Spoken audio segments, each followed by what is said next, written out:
السلام عليكم ورحمة الله وبركاته. وعليكم السلام ورحمة الله وبركاته.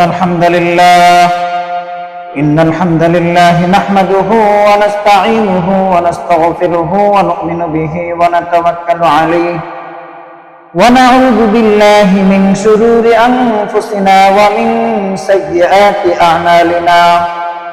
من يهده الله فلا مضل له ومن يضلله فلا هادي له، ونشهد أن لا إله إلا الله وحده لا شريك له، ونشهد أن سيدنا وسندنا وحبيبنا ومولانا محمدا عبده ورسوله أرسله بالحق بشيرا ونذيرا وداعيا إلى الله بإذنه وسراجا وقمرا منيرا. أما بعد فقد قال الله تعالى في كلامه المجيد وفي فرقانه الحميد: أعوذ بالله من الشيطان الرجيم.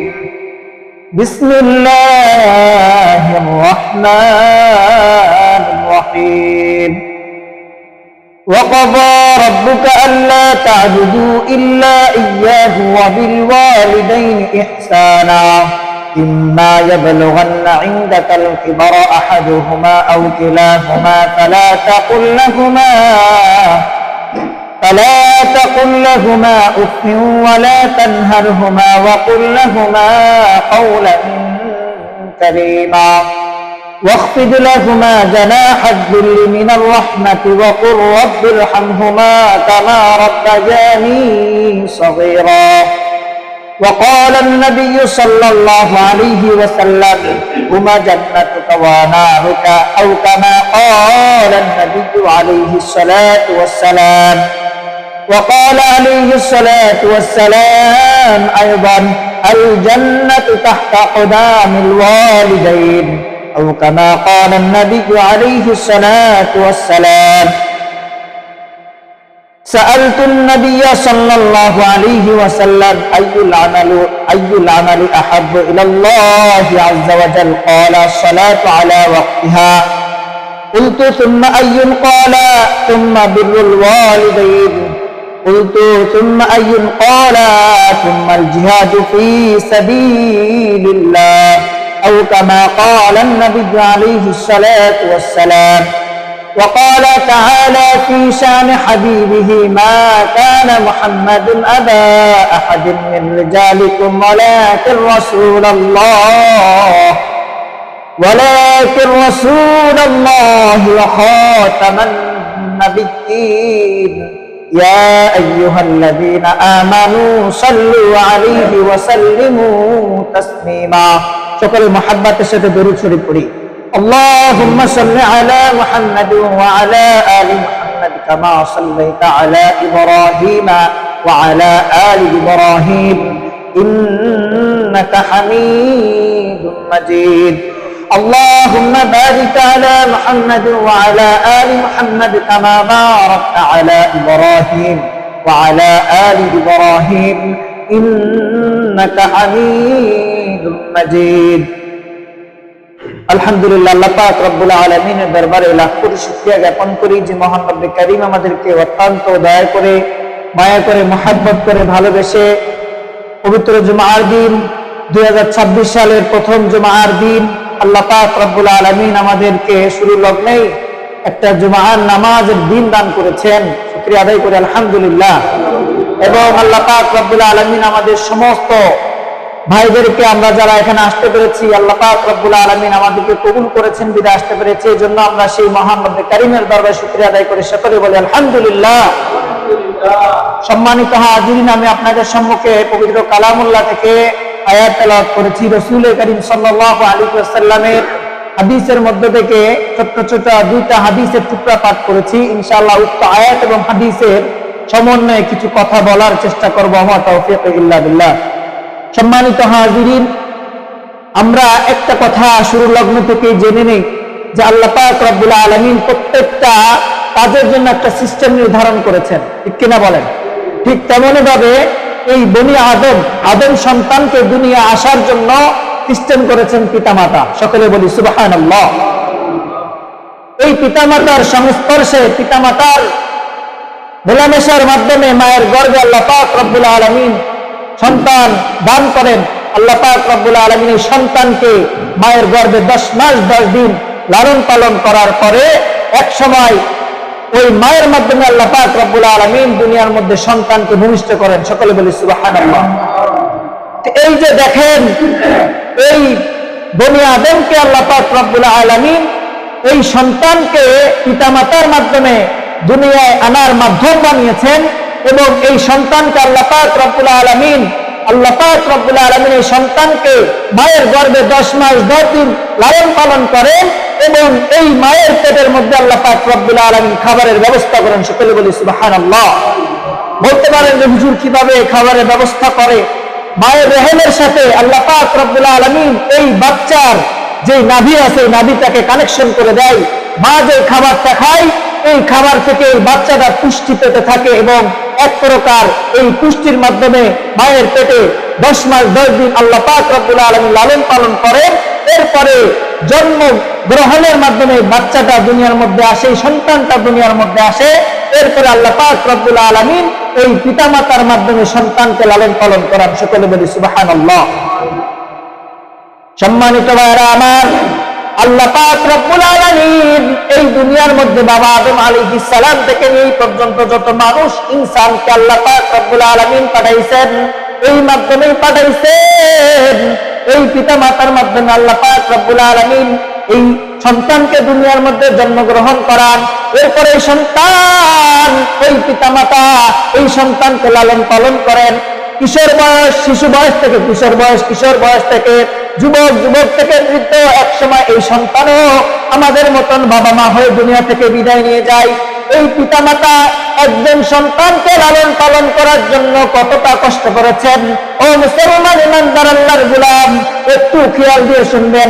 আজকে আল্লাহ পাক রব্বুল আলামিন আমাকে আপনাকে পিতামাতা দান করেছেন। এমন অনেক হতভাগা আছে যাদের মাও নাই বাবাও নাই। আমরা আজকে এই মা বাবার সাথে কেমনে খারাপ ব্যবহার করি। এই মা বাবা যদি না থাকতো আমি আপনি কোথায় থাকতাম? এই মায়ের এক ফুটা দুধের দাম আমি আপনি দুনিয়ার টাকা দিয়ে পরিশোধ করতে পারবো না।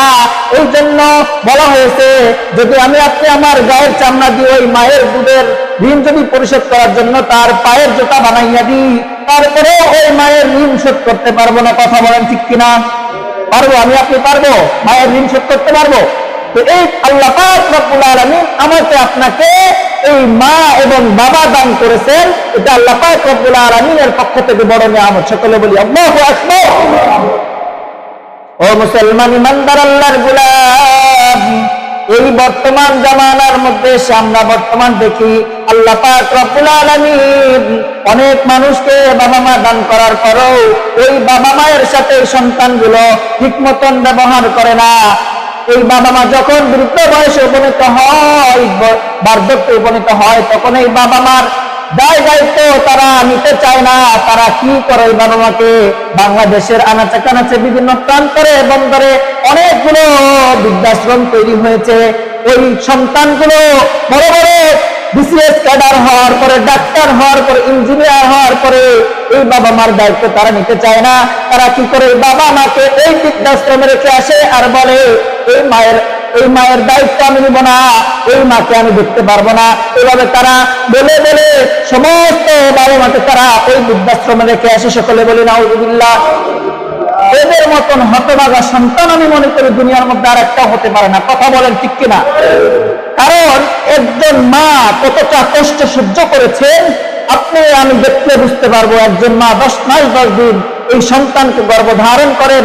প্রথমে যখন এই সন্তানটা মায়ের গর্ভে আসে, আসার পরে পর্যায়ক্রমে এই মায়ের খাবারের রুচি নষ্ট হয়ে যায়, এই মা বমি করে, বিভিন্ন অসুবিধা হয়। হতে হতে একসময় আল্লাহ পাক রব্বুল আলামিন এই মায়ের গর্ভে এই সন্তানটাকে দান করেন। এই সন্তান দুনিয়ার মধ্যে সে কুলাঙ্গার হয়ে যায়। কথা বলেন ঠিক কিনা? এই জন্য মায়ের সাথে কি খারাপ ব্যবহার করা যাবে ভাই? হ্যাঁ, এই যে আল্লাহ পাক রব্বুল আলামিন কালামে পাকের মধ্যে বলেছেন ওয়া ক্বাদা রাব্বুকা আল্লা তা'বুদু ইল্লা ইয়্যাহু ওয়া বিল ওয়ালিদাইনি ইহসানা। তোমাদের সৃষ্টিকর্তা, তোমাদের পালনকর্তা, তোমাদের রব তোমাদেরকে আদেশ করতেছে যে তোমরা প্রথমে তোমাদের রবের ইবাদত বন্দেগী করো, ওয়াবিল ওয়ালিদাইনি ইহসানা। এরপরে আল্লাহ পাক রব্বুল আলামিন বলেছেন পিতামাতার সাথে সদ্ব্যবহার করো। তো আজকে আপনি এমন একটা অবস্থার মধ্যে আছি যে বিভিন্ন জায়গায় দেখা যায়, কয়েকদিন আগে ফেসবুকে একটা ভিডিও দেখেছিলাম, এই ভিডিওর মধ্যে দেখতেছি সন্তান এবং সন্তানের ওয়াইফ মানে ছেলে এবং ছেলের বউ দুইটা মিলায় বৃদ্ধা মাকে পিটাচ্ছে। এটা দেখে আমার আর রাত্রে ঘুম হয় নাই। এটা কোন ধরনের কুলাঙ্গার সন্তান? এই মায়ের দুধ যে খাইছে সে কিভাবে পারে ওই মাকে গায়ে হাত দিতে, যেখানে তো বলা হয়েছে মায়ের সাথে উচ্চ স্বরে উচ্চ আওয়াজে কথা না বলতে, বাবার সাথে উচ্চ স্বরে উচ্চ আওয়াজে কথা না বলতে, সেখানে সে কিভাবে পারে মায়ের গায়ে প্রহার করতে, মাকে মারতে? এটা আসলে একটা দুঃখজনক ব্যাপার। তাও সে আবার মুসলমান, সে যদি বিধর্মী হতো তাহলেও আমি বিষয়টাকে অন্যরকম নিতে পারতাম। হয়তোবা বলতে পারতাম যে সে হয়তোবা মনে করেন যে বিধর্মী, তার মধ্যে দিনের জ্ঞান নাই, দিনের বুঝ নাই, যার কারণে সে এরকম করতে পারে। কিন্তু সে একজন মুসলমান হয়ে এই মায়ের গায়ে কিভাবে সে হাত দিতে পারে? ও মুসলমান ইমানদার, আল্লাহর গোলাম, আজকে পবিত্র জুমার দিন, শুক্রবার, আল্লাহ পাক রব্বুল আলামিন আমাদের মধ্য থেকে অনেকের বাবা মাকে দুনিয়ার মধ্য থেকে নিয়ে চলে গেছেন। ওই মায়ের ঘরের দিকে তাকায় দেখলে মায়ের ঘরটা খালি পড়ে আছে, বাবার ঘরের দিকে তাকায় থাকলে বাবার ঘরটা খালি পড়ে আছে। এখন এখানে অনেক মানুষ আছে যারা মাকে মা বলে ডাক দিতে পারে না। ও বাবাজিরা, ও ভাইরা, ও বন্ধুগণ, আমার কথাগুলো দিলের কান দিয়ে একটু শুনবেন। এখানে অনেক মা আছেন, বন্ধু আছেন যাদের মাও নাই, যাদের বাবাও নাই, যারা মাকে মা বলে ডাক দিতে পারে না, বাবাকে বাবা বলে ডাক দিতে পারে না। কারণ হলো ওই মা বাবা তো অনেক আগে এই দুনিয়ার থেকে বিদায় নিয়েছেন। এই আল্লাহ পাক রব্বুল আলামিন আমাকে আপনাকে এত বড় নিয়ামত দান করেছেন, যদি আপনি এটা যদি অনুধাবন করতাম তাহলে হয়তোবা আমার আপনার সমাজের মধ্যে এরকম কুলাঙ্গার সন্তান থাকতো না। ওই সন্তান মাকে খেতে দেয় না, শীতের সময় সে জাজিম বক্স কাঁধে ঘুমায়, কম্বল মুড়িতে ঘুমায়, আর ওই মা ভাঙ্গা ঘরের মধ্যে থাইকা ঠান্ডার মধ্যে শীতে কাঁপতে থাকে, মায়ের খোঁজ খবর নেয় না। ও মুসলমান ইমানদার, আল্লাহর গোলাম, এই মা যদি ওই মালিকের দরবারে একবার বলে, আল্লাহ তুমি আমার এই সন্তানকে ধ্বংস করে দাও, এই সন্তানকে আমি দুধ খাওয়াইয়া লালন পালন করেছি, আজকে এই সন্তান আমাকে দেখে না, এই সন্তান আমার কোনো খোঁজ খবর নেয় না, তাহলে এই আল্লাহ পাক রব্বুল আলামিন এই মায়ের দোয়া সাথে সাথে কারেন্টের মতন কবুল করে নেবেন। ওই সন্তান দুনিয়ার মধ্যে আর কোনোদিন মাথা উঁচু করে দাঁড়াইতে পারবে না। আল্লাহ পাক রব্বুল আলামিন সন্তানকে কোনো না কোনো ভাবে বেইজ্জতি করে দুনিয়া থেকে নিয়ে চলে যাবেন। ও মুসলমান, আল্লাহ রাসূল কারীম সাল্লাল্লাহু আলাইহি ওয়াসাল্লাম হাদিসের মধ্যে বলেন, তিনটা হলো কবিরা গুনাহ, তিন প্রকার বিষয় হলো কবিরা গুনাহ। আল ইশরাকু বিল্লাহি তাআলা, এক নাম্বার হলো আল্লাহ তাআলার সাথে কাউকে শরীক সাব্যস্ত করা, দুই নাম্বার হলো বিররুল ওয়ালিদাইন, দুই নাম্বার হলো আল্লাহ রাসূল সাল্লাল্লাহু আলাইহি ওয়াসাল্লাম উম্মতকে জানায় দেন, দুই নাম্বার হলো পিতামাতার অবাধ্য হওয়া, এটা হলো কবিরা গুনাহ, তিন নাম্বার হলো ওয়ায়ামিনুল গুমুস, এবং মিথ্যা কসম খাওয়া, এই তিন প্রকার হলো কবিরা গুনাহ। মুসলমান, আপনি যদি মায়ের সাথে খারাপ ব্যবহার করি, বাবার সাথে খারাপ ব্যবহার করি, মা বাবার নাফরমানি করি, তাহলে আল্লাহ রাসূল বলেন এটা হলো দুনিয়ার মধ্যে সবথেকে পাপাচার। সকলে বলে নাউযুবিল্লাহ। এই জন্য মা বাবার সাথে কোনোভাবে কষ্ট দেওয়া, কোনো কথা বলেন যাবে? একটু আওয়াজ দিবেন, এদিকে তাকান, ঘুমায়েন না এখানে। আল্লাহ পাক রব্বুল আলামিন কালামে পাকের মধ্যে বলতেছেন, ওয়াকাযা রাব্বুকা আল্লা তা'বুদু ইল্লা ইয়্যাহু ওয়া বিল ওয়ালিদাইনি ইহসানা। আল্লাহ পাক রব্বুল আলামিন কালামে পাকের মধ্যে এই উম্মতে মুহাম্মাদের জন্য আয়াত নাযিল করে বলেছেন, তোমার পালনকর্তা আদেশ করেছেন তাকে ছাড়া অন্য কারো ইবাদত বন্দেগী করো না। অর্থাৎ আল্লাহ পাক রব্বুল আলামিন বলতেছেন তোমরা প্রথমে তোমাদের রবের ইবাদত বন্দেগী করো। এরপরে আল্লাহ পাক রব্বুল আলামিন বলতেছেন ওয়া বিল ওয়ালিদাইনি ইহসানা, এবং পিতামাতার সাথে সৎ ব্যবহার করো। ইম্মা ইয়াবলুগান্না ইনদাকাল কিবারা আহাদুহুমা, এরপরে আল্লাহ পাক রব্বুল আলামিন বলতেছেন তাদের মধ্যে কেউ অথবা উভয় যদি তোমার أو كلاهما فلا تقل لهما أف ولا تنهرهما وقل لهما قولا কারীমা। এবং পিতামাতার সাথে সদ্ব্যবহার করো। তাদের মধ্যে কেউ অথবা উভয় যদি তোমার জীবদ্দশায় বার্ধক্যে উপনীত হয়, অর্থাৎ বার্ধক্য বয়সে চলে যায়, তখন আল্লাহ পাক রব্বুল আলামিন বলতেছেন, তবে তাদেরকে শব্দ ওটিও বলিও না এবং তাদেরকে ধমক দিও না, এবং বলো তাদেরকে শিষ্টাচার পূর্ণ কথা। ওয়াকফিদ লাকুমা জানাহা যুল্লি মিনার রাহমাতি ওয়া কুর রাব্বিরহামহুমা কামা রাব্বায়ানি সাগীরা। এবং বলো তাদেরকে শিষ্টাচার পূর্ণ কথা এবং তাদের সামনে ভালোবাসার সাথে নম্রভাবে তাদের সঙ্গে মাথা নত করে দাও। বলো, হে আমার পালনকর্তা, তাদের উভয়ের প্রতি রহম করো যেমন তারা আমাকে শৈশবে লালন পালন করেছেন। সকলে বলি সুবহানাল্লাহ। সম্মানিত ভাইরা আমার, এখানে আল্লাহ পাক রব্বুল আলামিন একটা জিনিস আমাদেরকে শিক্ষা দিয়েছেন, সেটা হলো আমি আপনি যদি দুনিয়ার মধ্যে বেঁচে থাকি তাহলে আল্লাহ পাক রব্বুল আলামিন বলেছেন যে তোমাদের পিতামাতা দুইজন অথবা একজন যদি তোমার জীবনে বার্ধক্য উপনীত হয় তাহলে তুমি তার সামনে কোন শব্দটিও বলিও না। কারণ হলো পিতামাতা বৃদ্ধ হয়ে গেলে তাদের যেই স্বাভাবিক যেই মাথার চেঞ্জ থাকে এটা ঠিক থাকে না, তারা উল্টাপাল্টা অনেক কিছু করে। এটা যেন সহ্য করতে পারি, আমি আপনি যদি সহ্য করতে পারি তাহলে আল্লাহ পাক রব্বুল আলামিন এর প্রতিদান হিসেবে আল্লাহ পাক রব্বুল আলামিন পরপরে আমাকে আপনাকে জান্নাত দিবেন। সকলে বলি সুবহানাল্লাহ। এবং এই কষ্টের সময় আল্লাহ পাক রব্বুল আলামিন বলতেছেন যে তোমরা শব্দটি বলিও না, তোমরা এটা সহ্য করো। কারণ তোমার মা যখন তুমি ছোটবেলায় প্রস্রাব করে দিতা বিছানায়, তখন তোমার মা তোমাকে ডান দিক থেকে নিয়ে বাম দিকে শোয়াইতো। তুমি যখন বাম দিকে প্রস্রাব করে দিতা, তোমার মা তোমাকে ওই মায়ের জায়গাটা যেখানে মা ঘুমাইছিল ওই জায়গাটা শোয়া রাখছে, আর তোমার মা ওই বাম জায়গায় যেখানে তুমি প্রস্রাব করে ভিজায় রাখছো সারা রাত এই শীতের মধ্যে ভিজা জায়গায় তোমার মা কাটায় দিছে। আর আজকে তুমি সেই মায়ের এতটুকু কষ্ট তুমি সহ্য করতে পারবা না। এই জন্য আল্লাহ পাক রব্বুল আলামিন বলেছেন যে উফি ওয়ালা তানহারহুমা ওয়া কুল লাহুমা কাওলান কারীমা। তোমরা তাদের সম্মুখে যখন তারা বার্ধক্য উপনীত হয়, যখন তারা বৃদ্ধ হয়ে যায়, তখন তোমরা তাদের সামনে শব্দটিও বলিও না এবং তোমরা তাদের সম্মুখে শিষ্টাচারপূর্ণ আচরণ করো, মাথাকে নত করে দাও। সম্মানিত ভাইরা আমার, এখানে আল্লাহ পাক রব্বুল আলামিন সর্বপ্রথম বলেছেন তার ইবাদত বندگی করার জন্য। কথা বলেন ঠিক কিনা? প্রথমে আল্লাহ পাক রব্বুল আলামিন বলেছেন যে তোমরা তোমাদের রবের ইবাদত বندگی করো। এরপরে আল্লাহ পাক রব্বুল আলামিন বলেছেন ওয়াবিল ওয়ালিদাইনি ইহসানা, পিতামাতার সাথে সদ্ব্যবহার করো। মুসলমান ইমানদার আল্লাহর গোলাম, আজকে যদি সমাজের দিকে তাকাইয়া দেখি, ওই সন্তান বাবাকে বলে, বাবা তুমি আমাকে 50,000 টাকা দিয়ে আইফোন কিনে দাও, 1 লাখ টাকা দিয়ে আইফোন কিনে দাও। যুগ জামানার সাথে ওই সন্তান খারাপ ছেলেদের সাথে খারাপ বন্ধুদের সাথে আড্ডা দিয়ে তারা যা করে এই সন্তানও তাই করতে চায়। সন্তান বাবাকে বলে, বাবা তুমি যদি আমাকে আইফোন না কিনে দাও তাহলে আমি গলায় দড়ি নিয়ে মারা যাব, যদি তুমি আমাকে মোটরসাইকেল কিনে না দাও তাহলে আমি ওই নদীতে ঝাঁপ দিয়ে মারা দেবো। এইভাবে বাবা মাকে তারা বিভিন্নভাবে কষ্ট দিতে থাকে। কিন্তু না না, ও মুসলমান যুবক ভাইরা আমার, সন্তান আল্লাহ পাক রব্বুল আলামিন তোমাকে একদিন দিবে। তুমি যখন বিয়ে শাদী করবা, তোমার বাবা মার সাথে তুমি যেরূপ আচরণ করবা, তোমার সন্তানও তোমার সাথে ওইরূপ আচরণ করবে। এই জন্য ভাইরা আমার, তোমাদের পায়ে দুইটা জড়াইয়া ধরে কোনো মায়ের সাথে খারাপ ব্যবহার করা যাবে না, কোনো বাবার সাথে খারাপ ব্যবহার করা যাবে না। মুসলমান ইমানদার আল্লাহর গোলাম একজন সাহাবী রাসূল করিম সাল্লাল্লাহু আলাইহি ওয়াসাল্লাম এর কাছে প্রশ্ন করলেন, সাআলতুন নবিয়্যা সাল্লাল্লাহু আলাইহি ওয়াসাল্লাম আইয়ুল আমালি আহাব্বু ইলাল্লাহি তাআলা, আল্লাহ পাক রব্বুল আলামিনের কাছে সবথেকে কোন আমল বেশি শ্রেষ্ঠ?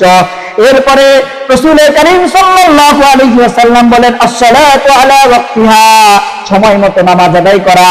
এরপরে ওই সাহাবী আবার প্রশ্ন করলেন, কুলতু সুম্মা আইয়ুন, এরপরে কোন আমল আল্লাহ পাক রব্বুল আলামিনের কাছে সবথেকে বেশি পছন্দনীয়? রাসূল বললেন, পিতামাতার সাথে সদ্ব্যবহার করা। পিতামাতার সাথে সদ্ব্যবহার করার কথা রাসূল করিম সাল্লাল্লাহু আলাইহি ওয়াসাল্লাম দ্বিতীয়বার বলেছেন। এরপরে আবার রাসূল করিম সাল্লাল্লাহু আলাইহি ওয়াসাল্লামের কাছে প্রশ্ন করা হলো, সুম্মা আইয়ুন, এরপরে কোন আমল আল্লাহ পাক রব্বুল আলামিনের কাছে সবথেকে পছন্দনীয়? রাসূল করিম সাল্লাল্লাহু আলাইহি ওয়াসাল্লাম বলেন, ক্বালা সুম্মাল জিহাদু ফি সাবিলিল্লাহ। তৃতীয় নম্বর রাসূল পাক সাল্লাল্লাহু আলাইহি ওয়াসাল্লাম হাদিসের মধ্যে বলতেছেন, তৃতীয় নম্বরে হলো আল্লাহর রাস্তায় জিহাদ করা। এই জন্য মুসলমান ভাইরা আমার আল্লাহ পাক রব্বুল আলামিন আমাকে আপনাকে, যাদেরকে এখনো পিতামাতা জীবিত রেখেছেন, যাদের পিতামাতা এখন আমাদের জীবদ্দশা আছে, কিয়ামত পর্যন্ত আমরা যেন যতদিন আমরা দুনিয়ার মধ্যে বেঁচে থাকবো, আমরা আমাদের কোনো মা বাবার সাথে খারাপ ব্যবহার করব না। হাত তুলে আল্লাহ তাআলাকে দেখান, একটু আল্লাহ তাআলাকে দেখান যে যতদিন বেঁচে থাকবো আমি আপনি আমার মা বাবার সাথে কোনো ধরনের খারাপ ব্যবহার করবো না, খারাপ ব্যবহার ইনশাআল্লাহ। আল্লাহ পাক রব্বুল আলামিন আমাদের সকলকে আমল করার তৌফিক দান করেন। সম্মানিত হাজিরিন, একটা ঘটনা আপনাদেরকে শোনাইয়া আমি শেষ করে দিই। রাসূল করিম সাল্লাল্লাহু আলাইহি ওয়াসাল্লামের জামানার একটা ঘটনা। এই ঘটনাটা হাদিসের মধ্যে আসছে। আপনারা অনেকে ওয়াইস করুনির নাম শুনেছেন না? ওয়াইস করুনির নাম শুনেছেন। এই ওয়াইস করুনি কে ছিলেন জানেন?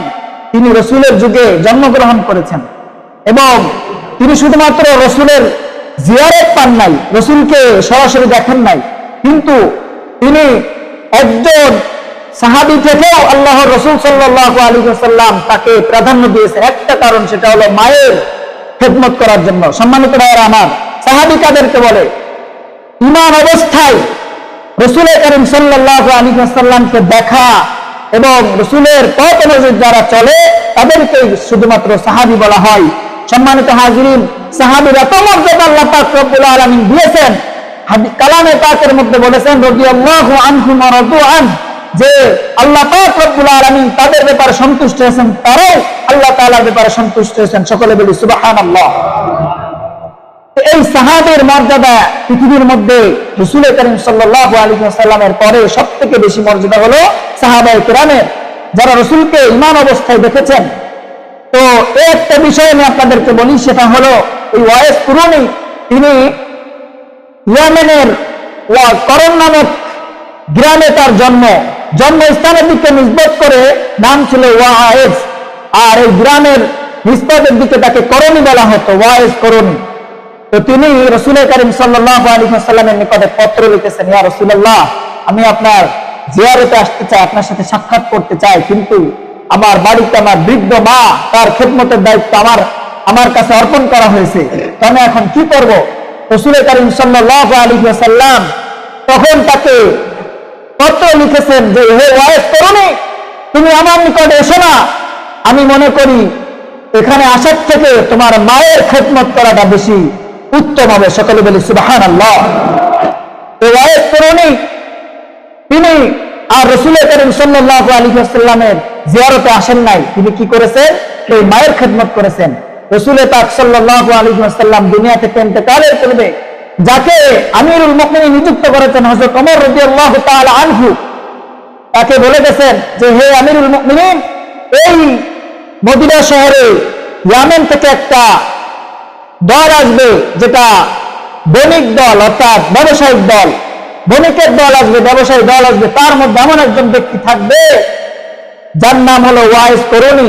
তুমি তার মাধ্যমে দোয়া করাবা, যদি তুমি তার মাধ্যমে দোয়া করাও, আল্লাহ পাক রব্বুল আলামিন তার দোয়াকে কবুল করে নেবেন। সকলে বলি সুবহানাল্লাহ। সম্মানিত ভাইরা আমার, সাহাবী পৃথিবীর মধ্যে সমস্ত ওলিয়াউলাদেরকে যদি এক পাল্লায় দেওয়া হয়, আর একজন সাহাবীকে যদি আরেক পাল্লায় দেওয়া হয়, সাহাবীর পাল্লা ভারী হয়ে যাবে, ওলিয়াউলিয়ার পাল্লা কি বলে উঁচু থাকবে, ভারী হবে না, হালকা থাকবে। তো এই সাহাবীদেরকে পর্যন্ত রাসূল করিম সাল্লাল্লাহু আলাইহি ওয়াসাল্লাম বলেছেন যে, তোমরা ওয়াইস করনির মাধ্যমে দোয়া করাবা। কেন? যে তিনি আল্লাহ তাআলার কাছে প্রিয় মাহবুব, তার মাধ্যমে যদি তুমি দোয়া করাও, তাহলে আল্লাহ পাক রব্বুল আলামিন তার দোয়াকে কবুল করে নেবেন। সকলে বলি আল্লাহু আকবার। সম্মানিত ভাইরা আমার, এরপরে আমিরুল মুমিনিন খুঁজতেছিলেন মদিনার বিভিন্ন আনাচে কানাচে, দেখে এরকম কোন বণিক দল আসে কিনা। রাসূল করিম সাল্লাল্লাহু আলাইহি ওয়াসাল্লাম যা যা বলে গেছেন সেই অনুযায়ী খুঁজতেছেন। খুঁজতে খুঁজতে এই ওয়াইস করনি গিরে আমিরুল মুমিনিন হযরত ওমর রাদিয়াল্লাহু তাআলা আনহু পেয়ে গিয়েছেন। সকলে বলি সুবহানাল্লাহ। এরপরে আমিরুল মুমিনিন এই ওয়াইস করনিকে বলতেছেন যে, আমি এতদিন আপনাকেই খুঁজতেছিলাম। রাসূল করিম সাল্লাল্লাহু আলাইহি ওয়াসাল্লাম তার ইন্তেকালের পূর্বে, তার ওফাতের পূর্বে আমাকে বলে গেছেন যে, আপনার মাধ্যমে যেন আমি আপনার দেখা হলে, আপনার সাথে সাক্ষাৎ হলে যেন আমি আপনার মাধ্যমে দোয়া করাইতে পারি। তখন ওয়াইস করনি এই কথা শোনার পরে তিনি অঝরে কাঁদতে লাগলেন যে রাসূল সাল্লাল্লাহু আলাইহি ওয়াসাল্লাম আমার কথা আমিরুল মুমিনের কাছে বলেছেন। তার মানে কি তিনি আল্লাহ পাক রব্বুল আলামিনের কাছে কবুল হয়েছেন। কেন কবুল হয়েছেন ভাই? মায়ের খেদমত করার জন্য। কেন? মায়ের খেদমত করার জন্য, মায়ের সেবা শুশ্রূষা করার জন্য। এই জন্য আমাদের যাদের মা অসুস্থ হয় ইগনোর করা যাবে না, অবহেলা করা যাবে না। মাকে সর্বোচ্চ প্রায়োরিটি দিতে হবে, প্রাধান্য দিতে হবে, যেন আমি আপনি আমার মায়ের খেদমত করে জান্নাত এই দুনিয়া থেকেই কামাই করে নিতে পারি। সকলে বলি সুবহানাল্লাহ। এই জন্য ভাইরা আমার, দয়ার নবী হাদিসের মধ্যে ডাক দিয়ে বলে, হে উম্মতেরা, তোমরা জেনে রাখো তোমাদের বাবা মা হলো তোমাদের জান্নাত, তোমাদের বাবা মা হলো তোমাদের জাহান্নাম। আপনারা প্রশ্ন করতে পারেন, হুজুর কিভাবে জান্নাত, কিভাবে জাহান্নাম? ও মুসলমান, আজকে আমি যদি আপনি যদি মায়ের খেদমত করে মাকে সন্তুষ্ট করতে পারি, আর মা যদি আমার আপনার জন্য দোয়া করেন, ওই কাবা ইমাম সাহেবের দোয়া কবুল হতেও পারে, নাও পারে, কিন্তু আমার মা আপনার জন্য যে দোয়া করবেন সেই দোয়া কারেন্টের মতো কবুল হয়ে যাবে। সকলে বলি সুবহানাল্লাহ। দিলের কানটা লাগাইয়া এই জুমার বয়ান থেকে একটা সবক নেন। যতদিন বেঁচে থাকবে মায়ের সাথে বাবার সাথে কোন ধরনের খারাপ ব্যবহার করব না মুসলমান।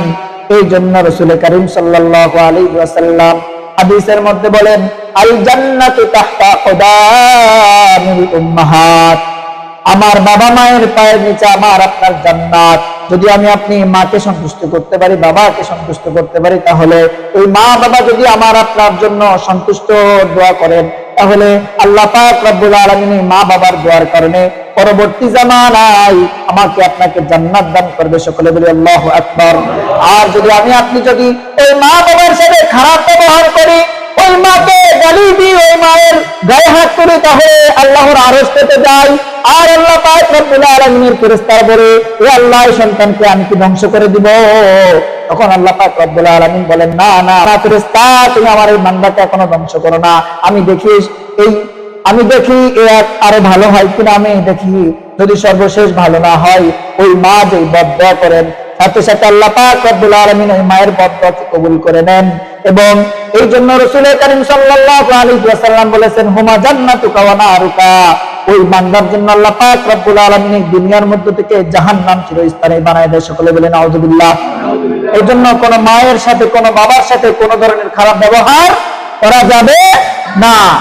কোন বাবার সাথে কোন মায়ের সাথে খারাপ ব্যবহার করা যাবে না। আজকে বাড়িতে যে যদি আপনার মায়ের সাথে আপনি কটুভাবে কথা বলেছেন বা রাগ করে কথা বলেন না, যদি আপনি মায়ের সাথে রাগ করে থাকেন, মায়ের সালাম দিয়ে মায়ের পাটা জড়াবেন, মা আমি ভুল করছি, আমাকে মাফ করে দেন।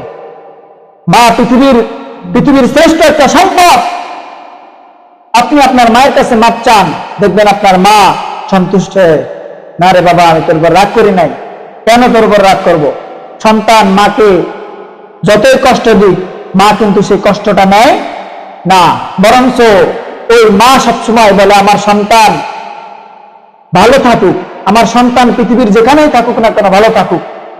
এইভাবে আল্লাহ পাক রব্বুল আলামিনের কাছে দোয়া করেন। এই জন্য মায়ের সাথে আমরা সবসময় ভালো ব্যবহার করব। আজকে যাদের বাবার সাথে সম্পর্ক ভালো নাই, বাবাকে বলবেন যে, বাবা আমি ভুল করেছি, আমাকে মাফ করে দেন, আপনি তো আমার জন্মদাতা, আমি হয়তো না বুঝে আপনার সাথে খারাপ আচরণ করেছি, খারাপ ব্যবহার করেছি, আপনি আমাকে মাফ করে দেন বাবা।